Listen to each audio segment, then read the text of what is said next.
امیر شهلایی. تنظیم پیروخ. نمیدانم چه کنم با این درد و غم، قلب من شکستن و هستم تو ماتم. فکر می درگیر او چشای سیاشه، بهش بگین برگرده دارم هواشه. من خوب میدانم برای من میمیره، دل نازکش فقط برای من میگیره. قول ماندن داده بود و بی خدا، آخه او نگفته بود تنهایی میره. وقتی رفته غم شدم اتاقی، رفیق شبم شده یه سیگار و یه ساقی.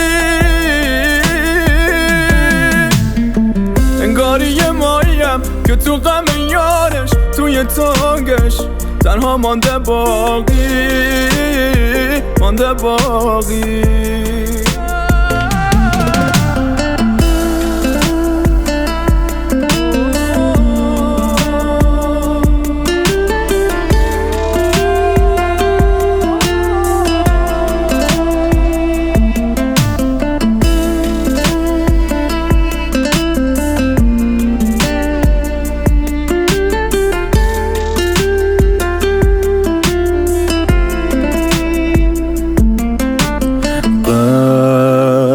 آدرس من پیدا کرده آمده سراغم، دوریش عذابم میده همش رو استرابم. وقتی رفته راه خانم رو نگم کردم، عاشقش بودم ولی اشتباه کردم. فرو کردی تو قلبم یه خنجری، هنو جای زخمت مانده چشته بری.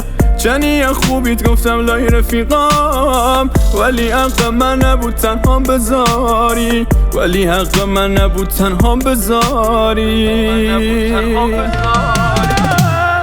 وقتی رفته غم شدم اتاقی، رفیق شبم شده یه سیگار و یه ساقی.